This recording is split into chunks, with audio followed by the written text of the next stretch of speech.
Today we are going to do Unit 11, Matter and Radiation. When we talk about the radiation part, all types of radiation are electromagnetic waves. They can be arranged into an electromagnetic spectrum according to their wavelengths or frequencies.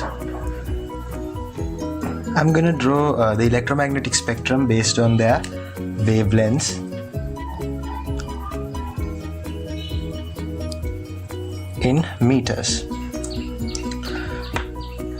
The electromagnetic radiation type with lowest wavelength would be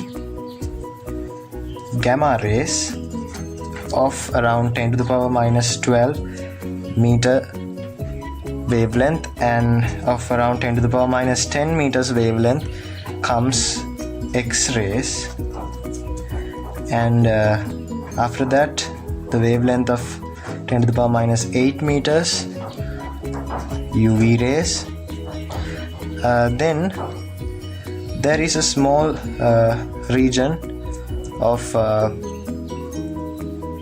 around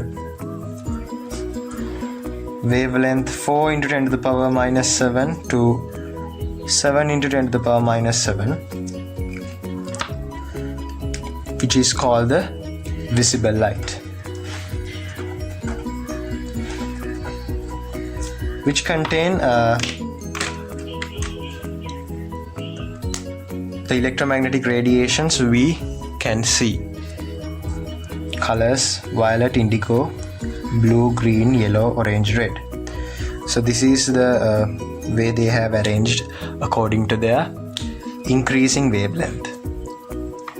And after red comes infrared radiations around 10 to the power minus 6 meters, and around 10 to the power minus 2 meter wavelength comes microwaves. And after like 10 to the power 2 meters, radiations are called radio waves. All type of electromagnetic radiations travel in the speed of light, which is equal to 3 into 10 to the power 8 meters per second. So according to the wave equation, which is V is equal to F lambda, we can see that here the speed of the wave is C for electromagnetic waves, and frequency and lambda, the product of frequency and lambda is a constant. So when the frequency increase, lambda should decrease. According to this, gamma rays are having the highest frequencies because they are having the lowest wavelengths, and radio waves are having the lowest frequencies because they are having the highest wavelengths. And also according to the equation E is equal to HF, which denotes the energy of a wave. When the frequency is higher, that indicates that the energy is also higher. So when we take this electromagnetic spectrum, when towards this side,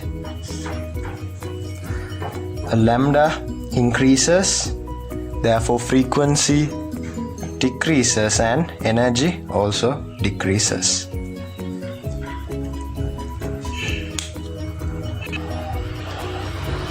In this unit, we are going to mainly talk about the thermal radiations or IR radiations.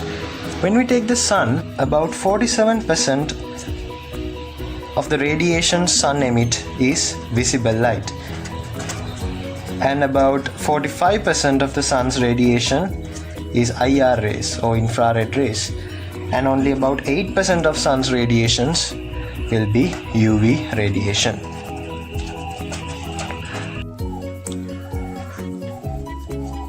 There is a small experiment called the Leslie's cube experiment, where a hollow metal cube is used with a small hole here, and we use this instrument to detect the factors that are affected for the rate of emission of heat radiation. So for example, if we color one side black and if we let the other side be polished, and we pour some boiling water into this hole and take two identical thermometers and measure the temperature of the two thermometers after a certain t period of time, we can get that this temperature is T1 and this is T2. So we can see that T1 temperature is greater than T2, and that explains that surfaces with black color are emitting a lot of radiation compared to shiny surfaces. Likewise, there are other factors that are affecting the rate of emission of heat. Number one would be the nature of the surface. We know that when the nature of the surface is changed, the rate of emission of heat will also change. That's why in the heat lesson, when we use calorimeters to do practicals, we use smooth or polished calorimeters. So they have a smooth surface. So from their surface, the radiation will be radiation's loss will be very low, because the radiations will be reflected back to the calorimeter itself. In the opposite, rough surfaces will lose most of its heat radiations. Then the second factor would be temperature. This is very common because according to the equation, Q by T is equal to K A theta minus theta R, which is the Newton's cooling law. We know that when excess temperature over the room temperature increases, then the rate of emission of heat also increases. And the third factor would be the surface area, which is explained in the second factor as well. When the surface area increases, the radiation energy emission also increases. So as a summary, we know that black rough surfaces radiate the most when heated, and shiny polished surfaces are radiating the least. Next, we are going to talk about black bodies. When we identify what is a black body, I am going to use this instrument, which is a ceramic block actually, which is having a spherical cavity inside it. Now, I am referring this hole as a black body. When we take this small hole, any type of radiations that incident on this hole will be absorbed into the cavity. Let's see. If a radiation comes this way, it will get absorbed and it will reflect all the way inside like this.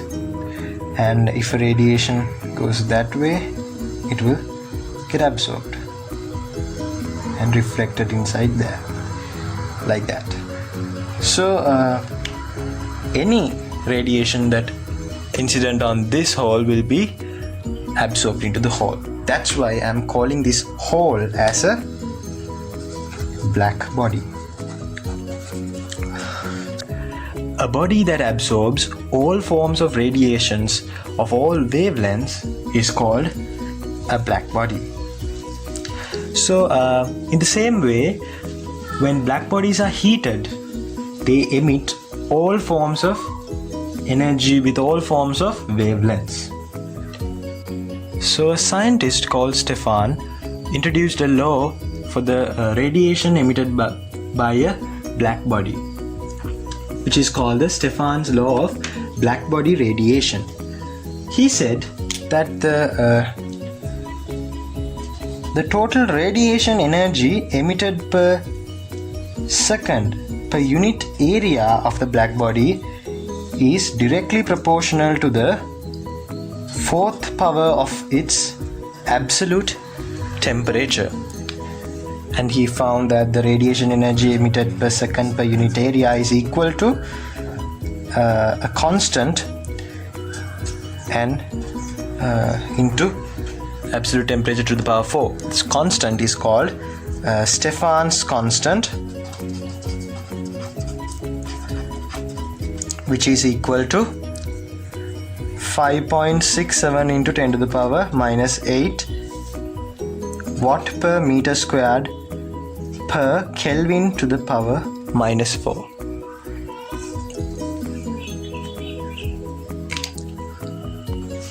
So this is an equation you need to memorize.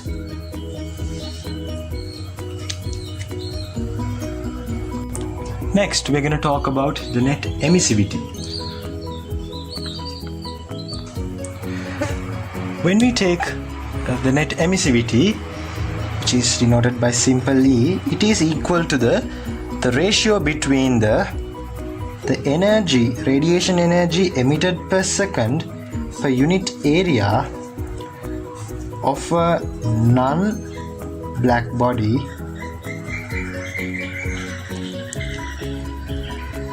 and the radiation energy emitted per second per unit area of a black body at the same temperature. Both of these bodies must be at the same temperature. This is the equation of net emissivity. Next, we are going to get to know about what is net absorptivity. It is the fraction of energy absorbed from the energy incident per second on a unit surface area of a body.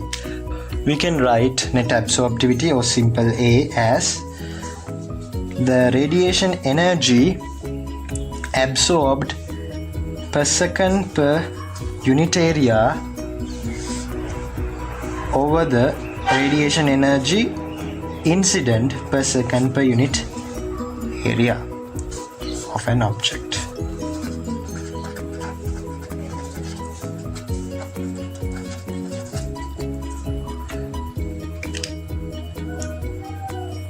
Next, we are going to learn about a certain law expressed by scientist Kirchhoff between the emissivity and absorptivity. He has proven that the net emissivity of an object is equal to its net absorptivity. And also he has proven that spectral emissivity, which is the emissivity of a particular wavelength of radiation, is equal to its spectral absorptivity. According to the equations we learned above, as absorptivity and emissivity, we can modify the Stefans law, where Stefans law is only made for black bodies. So we can modify the Stefans law, which can be used for other emission of radiation as well. We can write the modified Stefans law as the energy, radiation energy emitted per second per unit area is equal to the net emissivity into the Stefan's constant into absolute temperature to the power 4. This can be used to bodies which are non-black bodies as well. So for black bodies, this emissivity will be equal to 1. Next, I'm going to talk about the intensity distribution of a black body radiation. So this is a practical graph obtained. The y-axis of this graph is labeled as E lambda, which is the intensity per unit wavelength measured in watt per meter squared per nanometer, and the x-axis, which is the wavelength measured in nanometers.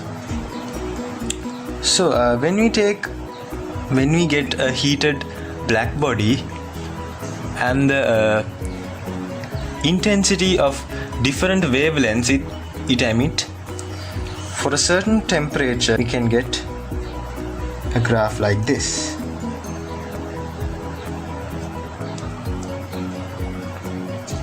If this is temperature T1, so we can obtain a peak value of intensity which is corresponding to a particular wavelength. We call it the lambda m. And when the temperature of the black body increases, we can observe that the graph shifts towards the left side. That is like this. So the lambda m value gradually decreased. If this is T2, this is lambda m1, this is lambda m2. So this happens constantly with the increase of the temperature.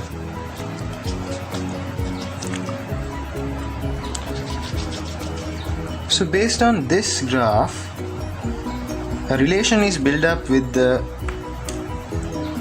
temperature, the absolute temperature, and lambda m by a scientist called Vane, which is called the Vane's displacement law. So he observed that the variation of lambda m and absolute temperature is inverse. When temperature increases, lambda m decreases. So he formed the equation lambda m into absolute temperature is a constant.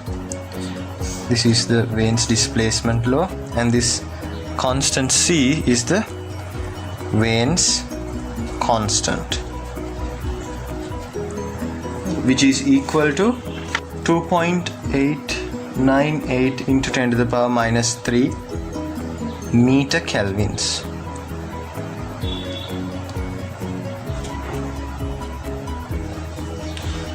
So most of the scientists try to give an explanation for this type of variation of the intensity emitted by the black body radiation, but they couldn't. For example, a scientist pair called Rayleigh and Jean introduced a theory called the Rayleigh and Jean's theory, which shows a variation of the same graph like this.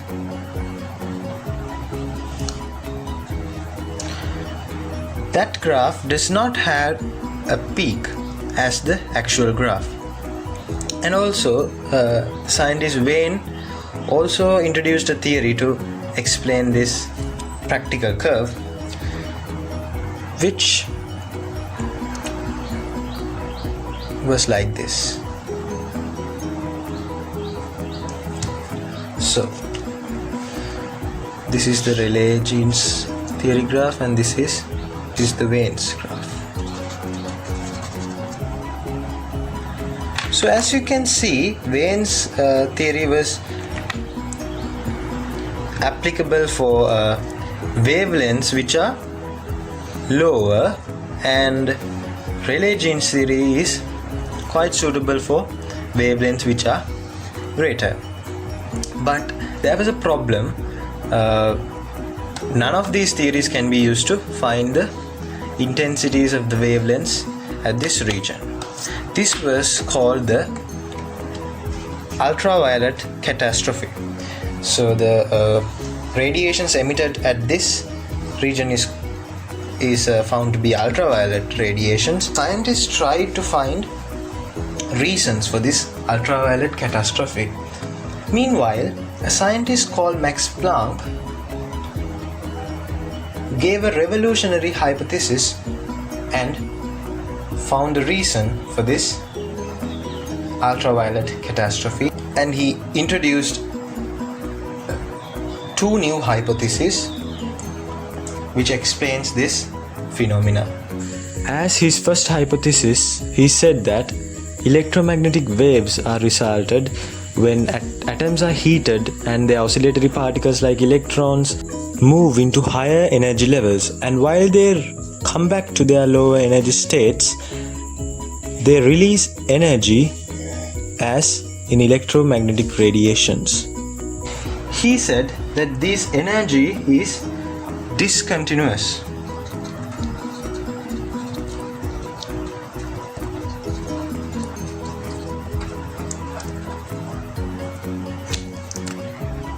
And he said that this energy is having the same frequency of its atomic oscillator.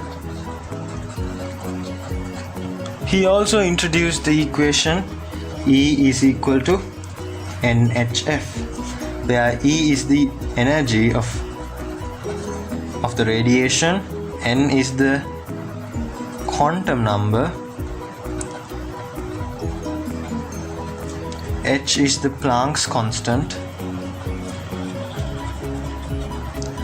which is equal to 6.626 into 10 to the power minus 34 joule seconds, and F is the frequency. He also said that energy liberated by these oscillators can only be multiple of HF. He said that energy can be values like discrete values like HF, 2HF, 3HF, likewise. So there never can be energy emitted by a certain frequency of an oscillator in between any two of these values. As Planck's second hypothesis, he said that as long as a certain atomic oscillator is in an allowed energy level, there will be no energy emitted or absorbed.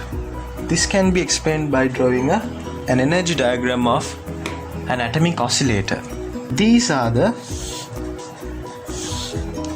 energy levels of an electron. This can be the zero energy level or the ground energy state.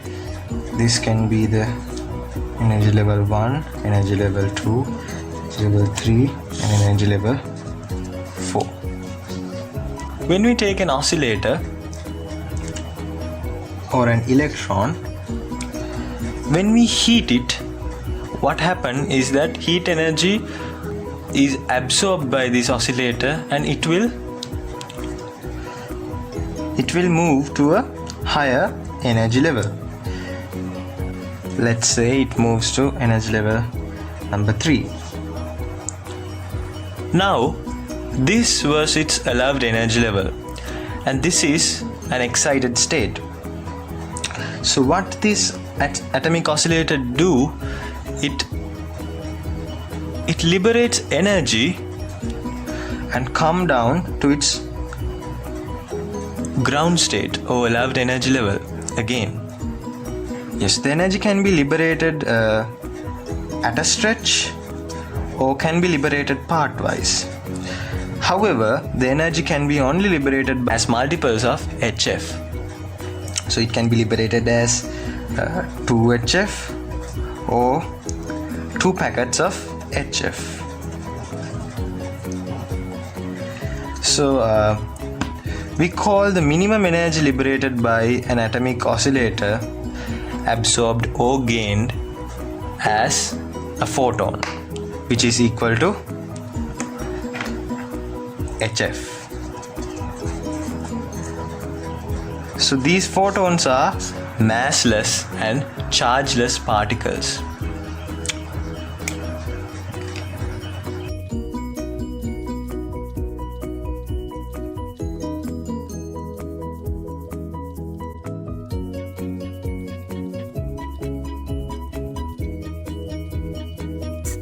Thanks for watching. Hope this video was helpful. If you did, make sure to give it a thumbs up and leave a comment below. Subscribe us and click the bell icon for more videos like this.